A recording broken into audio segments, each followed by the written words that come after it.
Hello everyone, welcome to my channel the learning solutions. मैंने यहाँ आगे आपके लिए लेके आई हूँ इंग्लिश पेडागॉजी का पार्ट 2 जो मदद करेगा आपका सीटेट एग्जाम में।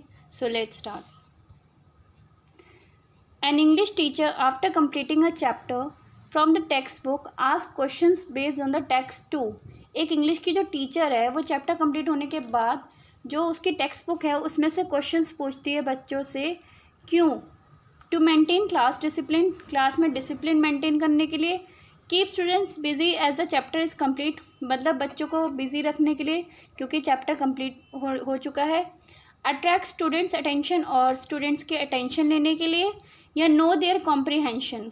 तो जब टीचर एक चैप्टर कंप्लीट कर लेती है टेक्स्ट बुक का और उससे रिगार्डिंग क्वेश्चंस पूछती है तो उसका क्या मतलब होता है कि वो ये जानना चाहती है कि बच्चे ने क्या सीखा, कि वो क्या चीज़ें रिकॉल कर पाए हैं, क्या वो उस चीज़ से समझ पाए हैं। तो इसका आंसर होगा हमारा नो देयर कॉम्प्रीहेंशन, मतलब उन्होंने क्या समझा, क्या सीखा उस पर्टिकुलर चैप्टर से। Next question. Shreya, a teacher of class 4 asked the learners to complete the dialogue in the given boxes and then to role play in the same using their dialogues she is developing। मतलब वो एक श्रेया जो है class 4 की जो teacher है वो learners को कुछ डायलॉग्स देती है बॉक्सेस में, मतलब चिट्स वगैरह के थ्रू, और फिर उनको बोलती है कि आप एक रोल प्ले करें using the same dialogue. She is developing, वो किस तरह का एक स्किल डेवलप कर रही है बच्चों में। First, speaking and writing skill, बोलने और लिखने का स्किल डेवलप कर रही है। All listening, reading, writing and speaking skill, सभी तरह के स्किल्स डेवलप कर रही है। लिसनिंग एंड स्पीकिंग स्किल या रीडिंग एंड राइटिंग स्किल। तो जो टीचर है जब वो डायलॉग दे रही है मतलब बॉक्सेस के थ्रू, तो उससे क्या होता है बच्चा पढ़ेगा, उसको सुनेगा, उसको प्ले करेगा, तो वो सारे तरह के स्किल्स डेवलप कर रहे हैं इसमें। तो इसका आंसर होगा हमारा option number 2, all listening, writing, reading and speaking skills. Next question. Teaching learning material TLM should be used by teacher as it. जो टीचिंग लर्निंग मटेरियल होता है वो क्यों यूज़ किया जाता है एक क्लासरूम में टीचर के द्वारा? Because it is not very expensive, वो एक्सपेंसिव नहीं होता, मतलब कॉस्टली नहीं है वो। Motivates learner to further prepare such material at home, मतलब मोटिवेट करता है जो बच्चे हैं उनको, ताकि वो घर पर जाके उस मटेरियल से सीख सके। तो बच्चे घर पे जाएंगे तो फिर टीचिंग का स्कूल में फ़ायदा ही क्या है। Supplements teaching learning process, teaching learning process को एक तरह से सपोर्ट करते हैं as a supplement. Prepare students mentally to sit in class, सिर्फ बच्चों को मेंटली प्रिपेयर करते हैं ताकि वो क्लास में बैठे रहें।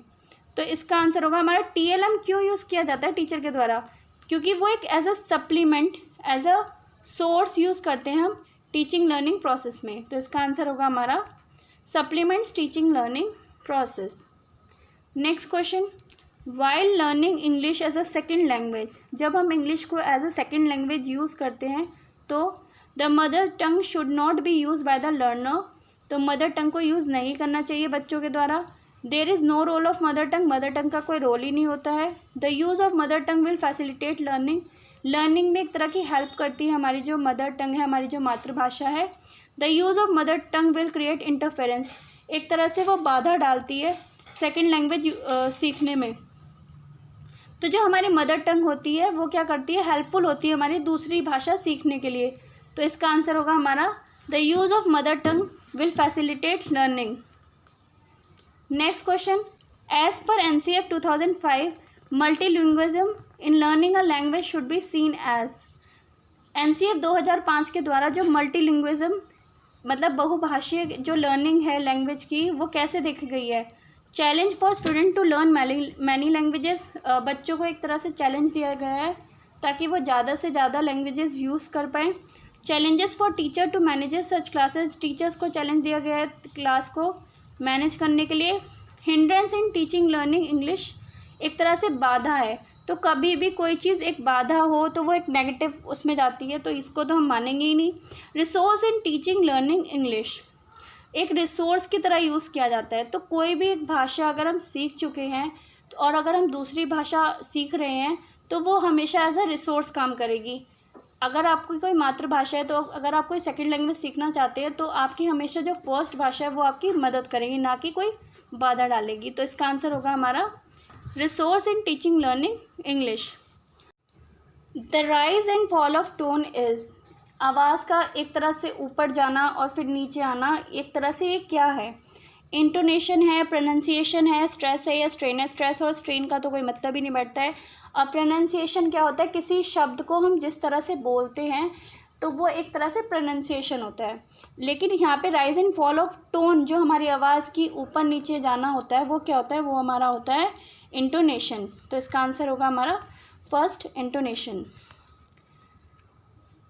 Next question, the basic language skills are, जो लैंग्वेज स्किल्स हैं, हमारी बेसिक लैंग्वेज स्किल्स हैं, वो कौन सी हैं?